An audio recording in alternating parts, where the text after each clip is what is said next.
Baik, bismillahirrahmanirrahim. Assalamualaikum warahmatullahi wabarakatuh. Perkenalkan kami dari kelompok 5, Keamanan Cyber, kelas A1. Di sini kami akan membahas mengenai materi insiden keamanan Kementerian Komunikasi dan Informatika pada tahun 2018. Sebelum itu, izinkan kami memperkenalkan diri terlebih dahulu. Kenalkan, nama saya Robi Priaji Sakti dengan NIM J0304211110. Lalu ada rekan saya Bintang Aprilio Putra dengan NIM J0304211048.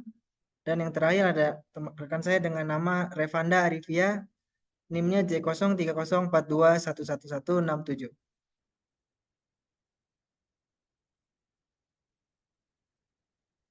Baik, di sini ada daftar pertanyaan mengenai bahan-bahan diskusi yang kami ambil, yaitu adalah artikel mengenai Indonesia diserang hacker miliaran kali setiap hari.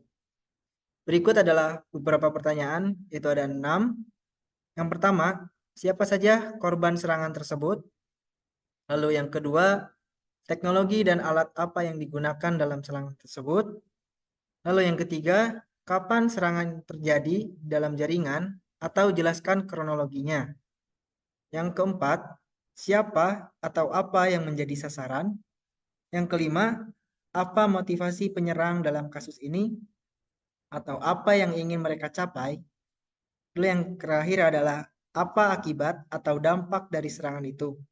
Itu seperti data yang dicuri, uang tebusan, kerusakan sistem, dan lain-lain. Baik, ini adalah mengenai pertanyaan yang pertama, korban pada serangan tersebut. Di sini korbannya adalah beberapa rumah sakit, dikutip oleh artikel yang kami dapat, yaitu dari Yudi Kuku, Country Manager Asset Indonesia, menjelaskan malware akan tetap merajai di tahun 2018, terutama ransomware akan meningkat karena pembuatnya nggak pernah tertangkap. Lalu untuk pertanyaan yang kedua akan saya serahkan kepada rekan saya Revanda. Baik, untuk pertanyaan yang kedua, yaitu pertanyaannya adalah teknologi dan alat apa yang digunakan dalam serangan tersebut. Yang pertama ada phishing. Jadi phishing itu memanipulasi pengguna agar melakukan tindakan yang merugikan, seperti membuka lampiran atau mengklik tautan berbahaya. Untuk yang kedua, malvertising, yaitu iklan online yang mengandung skrip berbahaya. Untuk yang ketiga, Trojan Horse, menyusup dengan menyamar sebagai program atau file sah. Yang keempat, ada pilot dan exploit kits, yaitu menyasar celah keamanan spesifik, digunakan untuk menyebarkan kode berbahaya ke sistem. Yang terakhir atau yang kelima adalah backdoors dan rootkits, yaitu memberikan akses tidak sah dan menyembunyikan keberadaan malware dari deteksi. Next. Nah, untuk pertanyaan berikutnya, yaitu kapan serangan terjadi di dalam jaringan. Jadi, serangan tersebut terjadi pada tahun 2018, ketika Indonesia mendapat 1.225 miliar serangan cyber setiap harinya. Data tersebut didapat dari Kementerian Komunikasi dan Informatika yang diperkuat oleh Kementerian Koordinator Bidang Politik, Hukum, dan Keamanan, seperti tertulis dalam siaran pers dari Asset Indonesia. Dari miliaran serangan itu, perusahaan keamanan cyber, Asset, menyebut bahwa ransomware masih jadi momok bagi keamanan cyber berbagai perusahaan di tahun 2018. Next. Untuk pertanyaan berikutnya, ada siapa atau apa yang menjadi sasaran. Serangan tersebut menyasar beberapa perusahaan cyber sampai rumah sakit yang ada di Indonesia.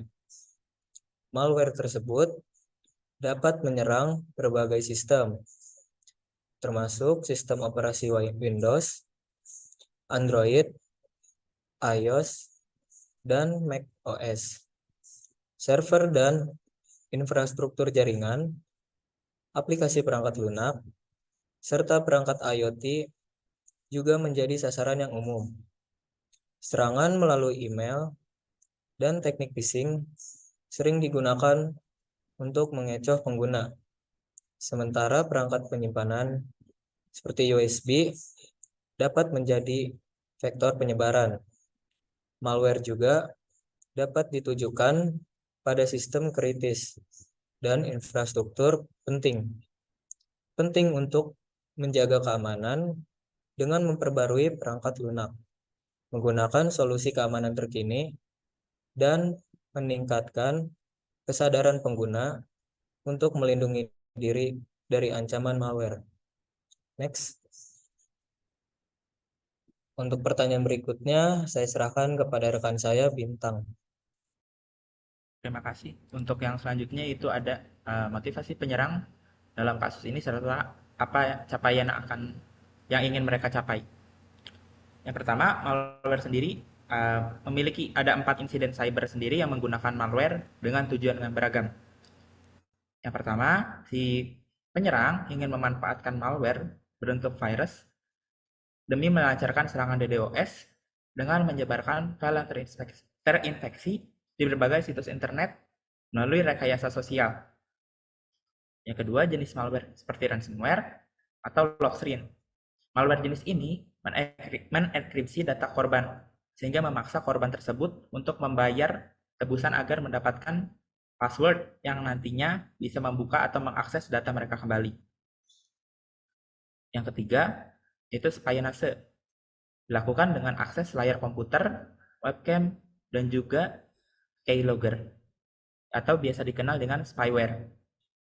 Hal ini memungkinkan pelaku memata-matai aktivitas pengguna, bahkan mengendalikan komputer dari jarak jauh. Tentunya hal ini sangat berbahaya apabila komputer yang diakses atau yang dihack atau yang terkena malware ini merupakan komputer dari salah satu pejabat penting serta orang-orang yang memegang data dari masyarakat Indonesia sendiri. Yang terakhir yaitu ada pencurian informasi menjadi modus operandi umum, di mana pelaku tersebut merencanakan serangan dengan memilih jenis malware yang sesuai untuk mencuri data pribadi yang kemudian dimanfaatkan dalam berbagai insiden cyber. Next, boleh? Lalu yang selanjutnya, apakah akibat atau dampak dari serangan tersebut? Adakah data yang dicuri, uang tebusan, kerusakan sistem, dan lain-lain? Yang pertama, dampak yang pertama itu ada peretasan kriminal.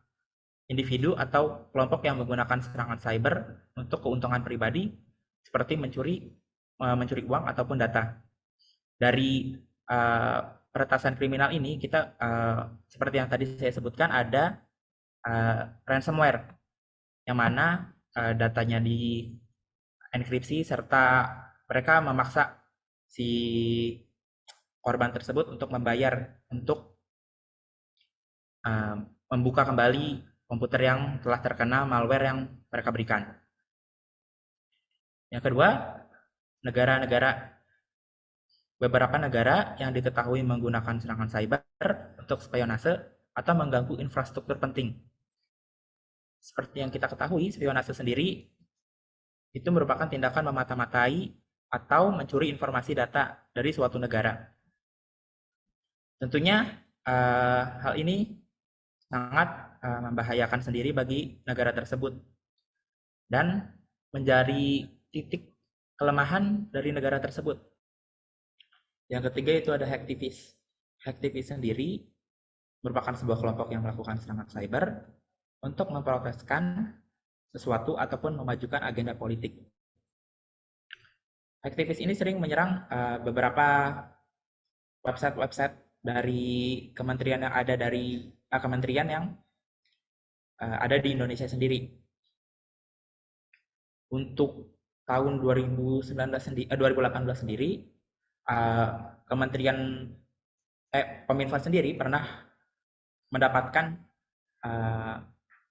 serangan dari aktivis ini berupa tampilan dari website Kominfo tersebut diubah menjadi sebuah tulisan yang berisikan ajakan ataupun agenda politik. Tentunya dari tindakan aktivis ini mengganggu stabilitas negara, yang mana seharusnya negara menjamin semua keselamatan bagi rakyat negara tersebut, namun terjadi sebuah lubang dari keamanan data tersebut. Lalu untuk selanjutnya, dari artikel yang kami analisis tadi, ada paparan dari Yudi Kukuh yang selaku Country Manager Asset Indonesia dalam wawancaranya di Cyber Security 2017. Ada Yudi tersebut telah memberikan solusi keamanan yang diperlukan untuk menghadapi tren serangan malware di 2018 tersebut. Untuk menangkal serangan tersebut, Yudi sendiri menyebutkan bahwa Asset menyediakan solusi keamanan 4 lapis. 4 lapis itu terdiri dari 1. Mendeteksi serangan, merespon, memprediksi, serta melakukan pencegahan kembalinya serangan cyber itu. Deteksi serangan tersebut dilakukan dengan teknologi Grey Cortex Mendeley. Teknologi tersebut untuk guna mempelajari pola malware yang telah digunakan oleh penyerang. Yang nantinya pola yang sudah dipelajari itu digunakan untuk mengenali jika terjadi serangan yang dilancarkan ke sistem kementerian kita. Respon dari pendeteksi serangan ini yaitu mengeluarkan peringatan kepada admin perusahaan, sehingga admin perusahaan tersebut bisa segera melakukan tindakan. Lantas, teknologi threat intelligence yang digunakan untuk memprediksi serangan yang menawarkan kecerdasan bisa melakukan analisis di dalam jaringan yang kita punya. Analisis ini penting karena bisa melihat ke apa yang salah di dalam sistem ketika serangan ini terjadi. Teknologi ini juga nantinya digunakan untuk memprediksi serangan yang akan terjadi nantinya. Selanjutnya, tindakan pencegahan lalu dilakukan dengan memberikan benteng pada komputer dan juga server. Sementara bagi pengguna akhir atau end user, teknologi ini juga membantu mengamankan data di hard disk laptop mereka jika perangkat tersebut dicuri ataupun hilang.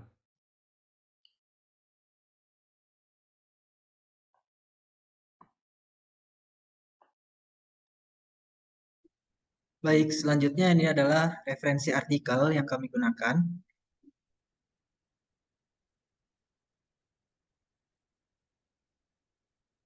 Nah, berikut adalah artikel yang kami gunakan dalam pengerjaan tugas kami. Itu kami ambil dari website kominfo.go.id.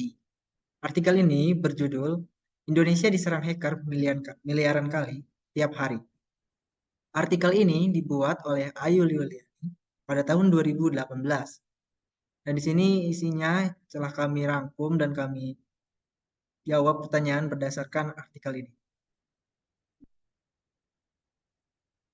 Mungkin itu yang bisa kami sampaikan. Mohon maaf bila ada kekurangan dan kesalahan. Terima kasih. Wassalamualaikum warahmatullahi wabarakatuh.